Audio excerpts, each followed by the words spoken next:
Yes, guys, what's going on? Welcome to Stretford Paddock. I am Adam Mckola. Manchester United have beat Brighton. This time around, it was in the Carabao Cup. This time around, it was much more comfortable. We didn't need a full-time penalty to get us through. It was 3-0 on the night, and United are through to the last 8 of the Carabao Cup into the quarterfinals nice and early. So a big opportunity to win a trophy. And in this video, I'll be giving you my 7 reasons why United won.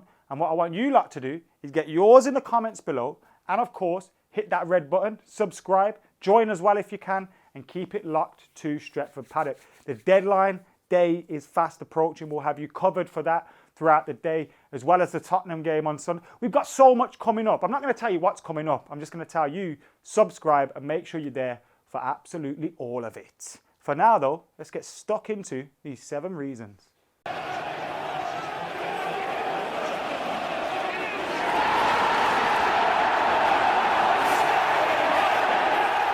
In at number 1, the substitutes did it again for Manchester United, and we've shown that when we can bring that additional bit of quality off the bench, this time around it was Pogba and Rashford, you can just turn the tie in United's favour. At 1-0, Brighton still had a little bit of a sniff of a chance, and they're always confident of getting that goal, dragging it to penalties. But once we made those changes, we brought on that additional quality in Rashford and Pogba. The difference was clear, and that's when we got the goals as well. So, you know, having that little bit of quality on the bench helped us out definitely today. But you could also look at that on the flip side and say, maybe our squad depth isn't quite there yet. And that's a place where we need to improve, or should have improved, in this transfer window. And number 2, Van der Beek and his quality.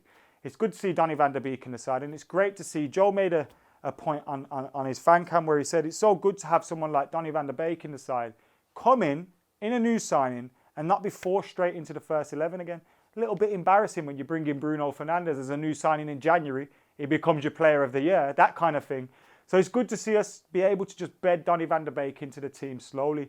Now, personally, I probably would have started him against Crystal Palace because of the fact that Paul Pogba had coronavirus. Donny Van der Beek had been involved in the pre-season game against Villa, etc. But look, that's gone now. Let's look at what Donny Van der Beek offers. And in the few appearances we've got from him, what we've seen is someone that occupies those pockets of space in between the defenders and the midfielders so well, constantly on the move. He's somebody that Mata has spoken about, really enjoying playing with. He plays football the way Mata wants to play football: pass, move, obviously keep it moving. And I think it's going to take a while for a lot of the players to get used to the paces that he picks up on the pitch, the runs that he makes and those kind of things. But I'm really pleased to see him. And if you look at that touch for Juan Mata's goal, he'll get the assist, and rightly so. It's a real, some will say a simple touch, but to have that kind of ability on the edge of the box when all those things are happening around you in the fast pace of a game is quality. And I don't think, from the signs we've seen, that he's going to struggle with the step up from Dutch football to English football. He looks like he's already able to handle it in England. Hopefully not speaking too soon, but the signs are positive with Donny Van der Beek.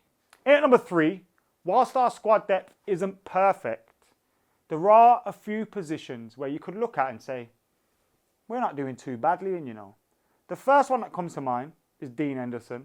When you think of the save that he made in the second half, and to be a Manchester United player or goalkeeper, you're going to have to go through 70% of the game without doing anything.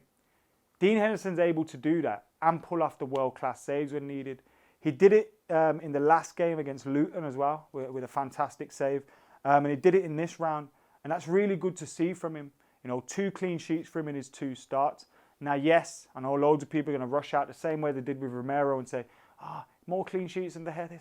Obviously, you've got to take into consideration the opposition, but that's taking nothing away from what Dean Henderson's doing.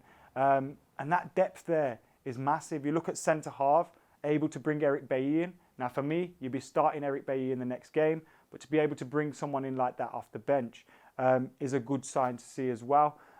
Brandon Williams, again, showing someone that could be of use at fullback in that left or that right back position. Donny Van der Beek, an alternative for Pogba or Bruno.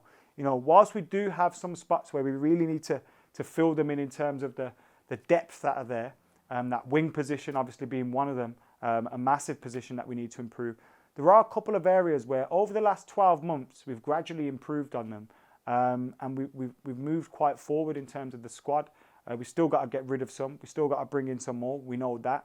But the signs are there. Number 4, my man of the match, Juan Mata Still got it, innit? Never left him. Absolutely never left him. Look, if Juan Mata had pace, he'd be the greatest player on the planet to ever have kicked the ball. What a nice guy he is, but what a nice footballer he is as well. Those little bits of quality that not many people have. Now, if he had pace, he'd start every game for United. It's an issue when you're playing away from home against teams that probably have a little bit of possession. Having Juan Mata trying to have a team that's pressing and high energy and all that kind of stuff, difficult to do. But when you're looking for someone to break the lines, play a little bit of quality, have a good pass, have a shot, do the right thing at the right time, Juan Mata's decision making is second to none. Also, when you look at the experience that he has, the trophies that he won, not many players have that caliber or that trophy cabinet in our squad. So to have that experience there in Juan Mata is fantastic. He could easily go elsewhere. I'm not saying to Real Madrid or anything like this. Go elsewhere and play football week in, week out regularly. But he's here as a valuable member of the squad. And he's here as someone that the youngsters can look up to. And he's here as someone that, when you see the likes of Donny come into the club, Bruno come into the club, watch one player that they immediately strike up a relationship with on the football pitch. That's Juan Mata. Because Juan Mata's a fucking baller, ladies and gentlemen. And if you didn't know, you've been reminded tonight. At number 5, Dino Henderson. Obviously, kept another clean sheet for Manchester United. He's pushing David De Gea. Now, for me, David De Gea still keeps his spot against Spurs on Sunday. But one thing we know for sure is one little slip up and Dean Henderson's going to be right in there on your neck, breathing down that shit ASAP. So David De Gea knows he has to be on his toes. Those are some bars. But that's a great position for us to be in. Obviously, early on in David De Gea's career at Manchester United, he was really pushed by Anders Lindegaard. Now, since then, I don't think he's really been pushed or threatened for his spot. Sergio Romero, way too happy as a number 2. For as good as he was when he came in for United, he was way too comfortable as a number 2. So to get David De Gea some proper competition could make us finally see the best of Spanish Dave. And if we don't, then Dean Henderson's going to be taking that number 1 shirt pretty soon. At number 6, I nearly did, but it's definitely 6. At number 6, Eric Bailly is so difficult to play against. And today, we've seen his erraticness with one of the tackles that he flew into. Looked like he was going to give a penalty away, but he clearly got the ball. We've seen his quality in terms of some of the recovery challenges that he was making, the pace that he has, the ability to pass the ball. We've seen Eric Bailly complete 90 minutes, and we don't see that an awful lot either. So that was great to see. And he's been fit for a while now. Now, touch wood, continues to keep his fitness. Touch wood, he continues to keep going in a Manchester United shirt. But I want to see Eric Bailly start against Spurs on Sunday. I want to see Eric Bailly keep a clean sheet in that game and hopefully keep his spot in the Man United team. Because for me, Eric Bailly is not, if not our top 1, he's definitely top 2 of our centre-halves. So please start him. I feel like he could be the perfect foil for Harry Maguire or Victor Lindelof. Obviously, that's going to be Harry Maguire as our captain. But just get Eric Bailly in there. We've tried and we've tested this Victor Lindelof and Maguire thing. Maybe it will be something we return to in the future. But having conceded 5 goals in 2 league games against Brighton and Palace, we need to change something up. And in the great words of Antonio Valencia, my friend Eric Bailly, the best centre-back in the world, should be coming in. At number 7, this may be not a reason why, but it's a great thing to have from this game, is that Ole Gunnar Solskjaer rested the squad just about right. It's like the 3 Bears and all that. It was just right for Ali today. We were able to give Maguire the night off, Bruno Fernandes the night off. We're able to give Pogba 25 minutes and he gets a goal, leaves the pitch smiling. Smile was massive. I haven't seen that from Pogba in ages, so that was great to see. And I think he got it right in terms of the balance of those players that we left out and those players that we brought in. Martial, Bruno, Maguire, the spine of our team, Matic as well, you could say, was kept out, kept fresh for that game on Sunday. And with Spurs being involved in loads of fixtures, they've got a Europa League fixture like 2 days before we play that game against them.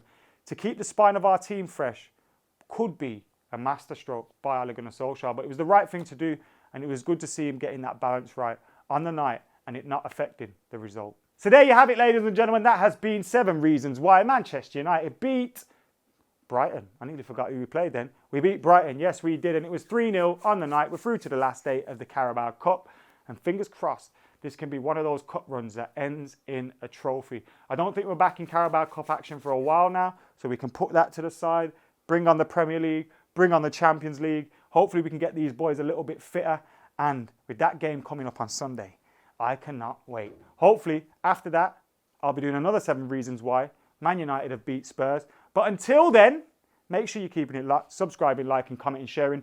Join as well if you can. Help us, help you make this great content. Join the thing. Anyway, for now, yeah, I did say the right. Help us, help. Yeah, that was the right thing. Anyway, I've been Mckola. I'm tired, man. I'm out of here.